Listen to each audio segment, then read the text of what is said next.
बिस्मिल्लाहिर्रहमानिर्रहीम। अस्सलाम वालेकुम। Welcome to literature online.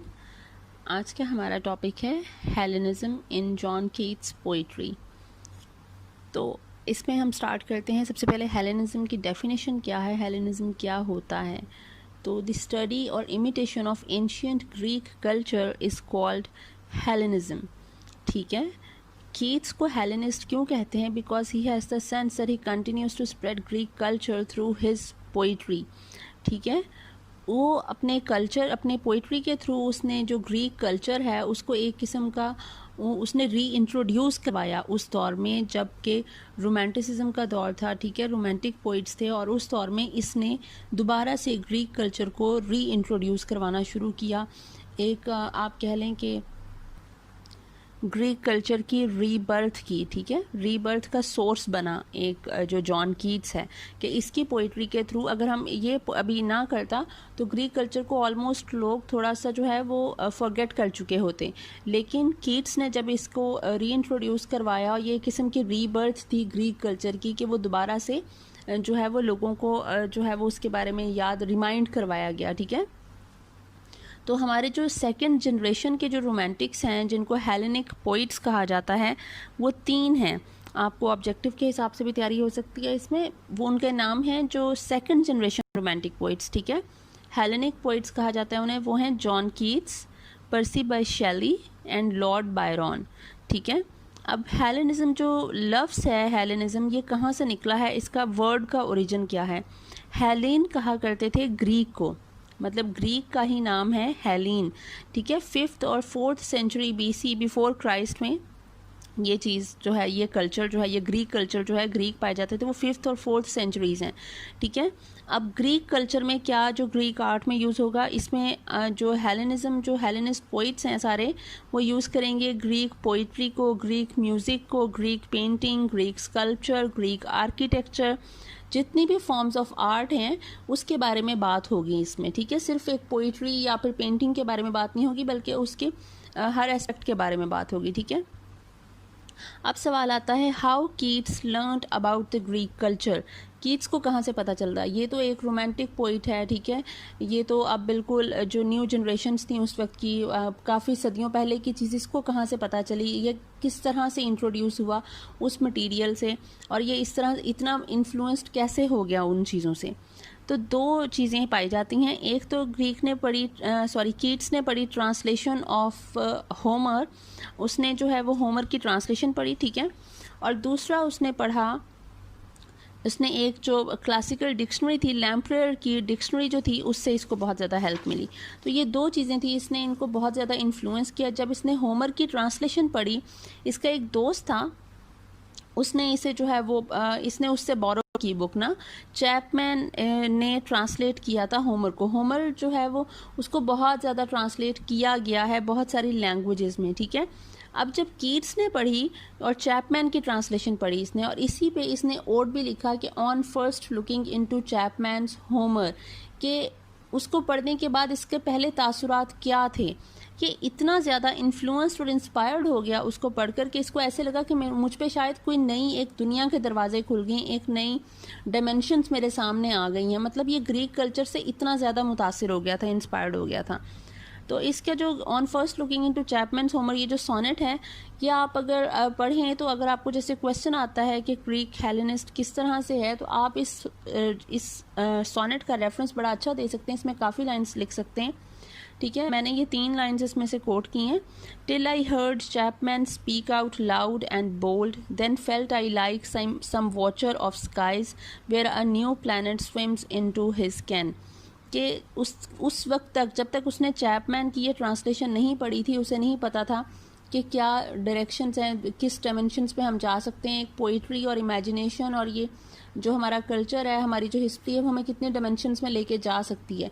तो जब मैंने ये पढ़ा तो फिर मुझे पता लगा ऐसे कि जिस तरह मैं जो वॉचर ऑफ स्काइज हूँ, मतलब एक नई दुनिया ही खुल गई उसके सामने। जिस तरह उसने एक कायनात को जो है वो फतह कर लिया है, कॉन्कर कर लिया है उसने। ठीक है।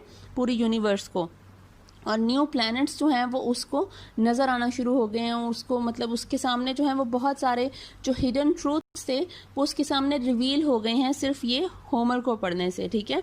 उसके सामने काफ़ी सारी चीज़ें सामने आ गई। ये उसका जो इन्फ्लुएंस है, ये जो है ये लाइन्स ये उसके इन्फ्लुएंस को एक्सप्रेस कर रही हैं कि वो कितना ज़्यादा इन्फ्लुएंस्ड उनसे हो गया था उस वक्त पढ़ के। दूसरा इसका सोर्स था जिसने इसे बहुत ज़्यादा मुतासिर किया, वो था study of Lempriere's classical dictionary. It acquainted him with Greek mythology and he loved every bit of it and used it in his poetry. The stories of Endymion, Lamia and Hyperion are based on Greek legends. ठीक है, ये जो लैम्प्रेयर की classical dictionary थी, इसने क्या किया, इसने अब क्योंकि इसको तो ग्रीक नहीं आती थी ना, तो इसने इस डिक्शनरी के थ्रू जो ग्रीक वर्ड्स थे, जो ग्रीक टर्म्स थी यूज़ होती थी, ये उनके साथ इसने अपनी वाकफियत बनाई, इसको अवेयरनेस हुई, इसको पता चल गया कि ये लफ्ज़ क्यों का क्या मतलब है, ये टर्म्स क्या कहलाती हैं, इनके पीछे बैकग्राउंड क्या है, हिस्ट्री क्या है, टाइमोलॉजी क्या है, ठीक है, इन लफ्ज़ों की, इन टर्म्स की। तो इसने जब वो पढ़ा और इसीलिए ये अपना जब ये जितने भी इसने ये ओड्स लिखे हैं, पोइम्स लिखी हैं, ये अपनी पोइट्री में बहुत ज़्यादा रेफरेंसेस यूज़ करता है, ग्रीक रेफरेंसेस यूज़ करता है, ठीक है। हाइपेरियन में आप देख लें तो ये इसका उस पर ग्रिप है, ग्रीक नॉलेज पे और ग्रीक कल्चर पे इसकी ग्रिप इतनी ज़्यादा हो गई कि ये इतने जो है वो पुराने रेफरेंसेस जो है वो अपनी पोइट्री में यूज़ करे और इतने अच्छे तरीके से उनको रिलेटेबल कर देता है अभी के हिसाब से, ठीक है। इसकी ode to Psyche, ode on a Grecian urn, ये एग्जांपल्स हैं इसकी कि ये ग्रीक कल्चर से इसकी कितनी ज़्यादा अपनायत थी, ये कितना ज़्यादा अटैच्ड था। अब जो हेलेनिज्म के फीचर्स हैं पोइट्री में वो होते हैं, ग्रीक इंस्टिंक्ट है, love for Greek culture and literature, love with Greek sculpture and art, love for beauty, Greek temperament, touch for fatalism and tragedy, use of myths and legends, influence of Homer, melancholy attitude and combined romanticism with Greek culture, ठीक है। वो जो एक Greek जो एक चीज़ थी उस वक्त का जो ट्रेडिशंस थी उसको रोमांटिसिज्म के साथ इसने कनेक्ट किया, इंटरलिंक किया, ठीक है। अब जो Hellenism in odd on Grecian earn अगर आप पढ़ें, आप मेरी अगर इनकी ट्रांसलेशन पढ़ लेंगे तो भी आपको काफ़ी ज़्यादा सुन लेंगे वीडियोस में तो आपको काफ़ी ज़्यादा हेल्प मिल जाएगी कि ग्रेशियन अर्न और ये on first looking into Chapman's Homer.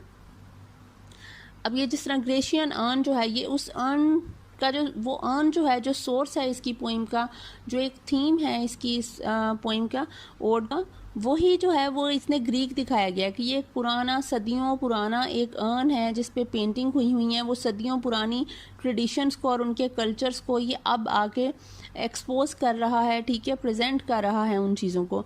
अनरेविस्ड bride of quietness, foster child of silence and slow time, sylvan historian, ये इस अर्न को कह रहा है, ठीक है, कि ना वक्त ने तुम्हारा कुछ बिगाड़ा ना किसी और चीज़ ने, तुम अभी तक वैसे ही हो, और मतलब ब्राइड ऑफ क्वाइटनेस की खामोशी की ब्राइड, अनरेविस्ड जिसको किसी वक्त ने कुछ बिगाड़ा नहीं, जिसको किसी ने चेंज नहीं किया, ठीक है, वो अभी तक प्योर है। मतलब ये जो अर्न है ये एक प्योर फॉर्म ऑफ आर्ट है जिसको कोई वक्त का लम्हा, कोई जो आप कहते हैं ना अप्स एंड डाउन्स आते हैं, इतनी वॉर्स गुजर गई, इतनी बैटल आई, ठीक है, इतने क्रूजेड्स आए, किसी ने भी तुम्हारा कुछ नहीं बिगाड़ा, तुम आज भी वैसे ही अनरेविस्ड हो, प्योर फॉर्म में हो, ठीक है। Foster child of silence and slow time, कि ये जो स्लो टाइम है मतलब वक्त की रफ्तार तुम पर जो है वो ख़त्म हो गई है, या आप कह लें कि स्लो हो गई है।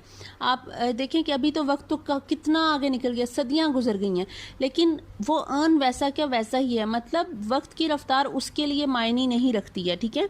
when men or gods are gods are these, what men or gods are these, वो जो उस पर तस्वीरें बनी हुई हैं उनके बारे में बात कर रहे हैं कि ये कौन है, ये भी उसके वो ग्रीक गॉडेसेस एंड गॉड्स की बातें हो रही हैं, और उस वक्त के जो लोग थे जो उनको वर्शिप किया करते थे उनकी बातें हो रही हैं कि ये कौन से लोग हैं, ठीक है।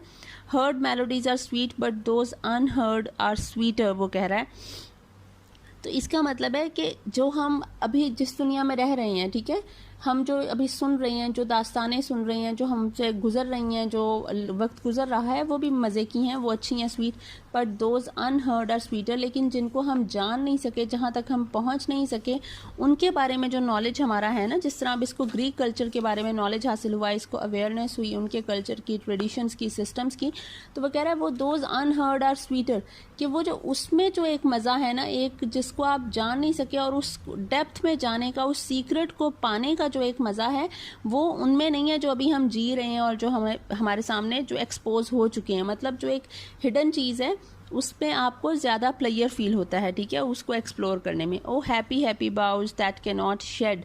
अब वो जो उस पर तस्वीरें बनी हुई हैं वो टहनियाँ हैं, उस पर पत्ते हैं, ठीक है, वो कह रहा है दैट कैन नॉट शेड, ये पत्ते वो हैं जो गिरेंगे नहीं। मतलब वक्त की रफ्तार ने इनको यहीं पे ठहरा दिया है। वो तस्वीर जो बन गई है वो अब ऐसी की ऐसी ही रहेगी, इसको कुछ बदल नहीं सकता है। ख़ज़ां आए या बहार आए, किसी मौसम का इस तस्वीर पे असर नहीं होगा।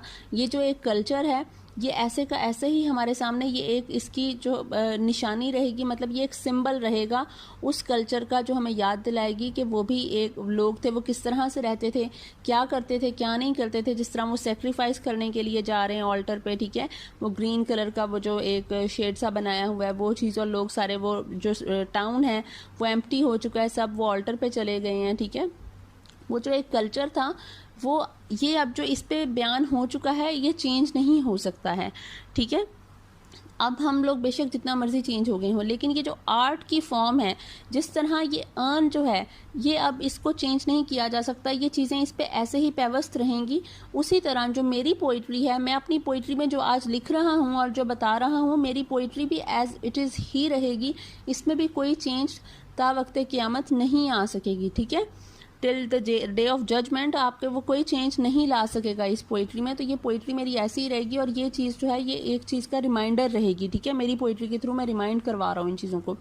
Beauty is truth, truth beauty, that is all you know on earth and all you need to know, कि हर चीज़ जो है वो ब्यूटी ट्रूथ है और ट्रूथ ब्यूटी है। यही हम इस दुनिया में जानते हैं और यही हमें जानने की ज़रूरत है। ब्यूटी, वो कहते हैं ना, इसमें एक कोट आ जाता है कि beauty lies in the eyes of the beholder, कि वो ब्यूटी चीज़ में नहीं बल्कि देखने वाले की आंख में खूबसूरती होती है, ठीक है। कि आप देखते किस नज़र से हो किसी चीज़ को, किसी को सामने पड़ी खूबसूरत चीज़ भी अच्छी नहीं लग रही होती, और कोई बहुत अगली सी चीज़ में भी बहुत खूबसूरती ढूंढ के ले आता है। वो तो डिपेंड करता है कि कोई इंसान उसको देख किस एंगल से रहा है, किस तरह से उसका पर्सपेक्टिव क्या है उसको देखने का। जिस तरह फोटोग्राफर्स हैं, कुछ लोग वो जो है वो बिल्कुल फजूल सी वो तस्वीरें बना के, जैसे बहुत अच्छी चीज़ में भी वो इतनी खूबसूरती नहीं ला सकते, और वो कहते हैं कि ये बड़ा अगली सा काम है एंड ऑल दैट। लेकिन कुछ लोग जो हैं वो बहुत गंदी सी चीज़ में को भी इतने अच्छे तरीके से पेश करेंगे कि आपको वो अच्छी लगने लग जाती है, ठीक है। तो ये जो, और ब्यूटी किसी भी फॉर्म में हो सकती है, चाहे वो आपका बिहेवियर है, आपका एटीट्यूड है किसी के साथ, चाहे वो आपकी पर्सनैलिटी है, चाहे वो हमारे इर्द गिर्द जो नेचर सराउंड करती है, हमारी सराउंडिंग्स हैं, ठीक है। हर चीज़ में ब्यूटी है, और यही एक हकीकत है। अगर हम अपनी एग्जिस्टेंस, हमारी जो एग्जिस्टेंस है, it self is a beauty, ठीक है। अगर हम अपनी एग्जिस्टेंस से मोहब्बत करने लग जाएं, हम उसके ट्रूथ को जान जाएं, तो it is a beauty in it self, ठीक है।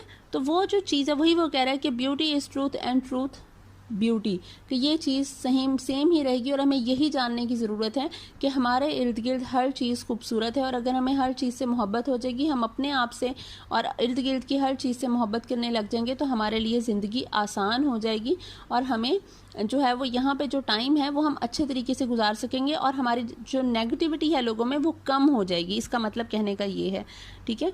तो इसमें आप जो है वो डिफरेंट जो आपकी पॉइंट्स आपके सिलेबस में हैं, अगर आपको कीट्स एज अ हेलेनिस्ट पोइट आ जाता है तो आप इसको यूज़ कर सकते हैं, डिफरेंट रेफरेंसेस दे सकते हैं। इस तरह जैसे कि ओड ऑन एग्रेशन उनका दे सकते हैं, चैपमैन होमर का दे सकते हैं, ठीक है।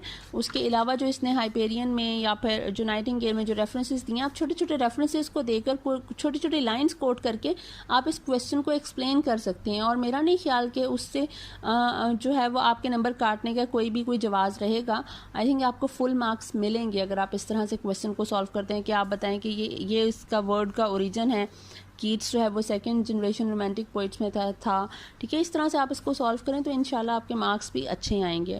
तो आई होप आपको समझ आ गई होगी। Thank you so much.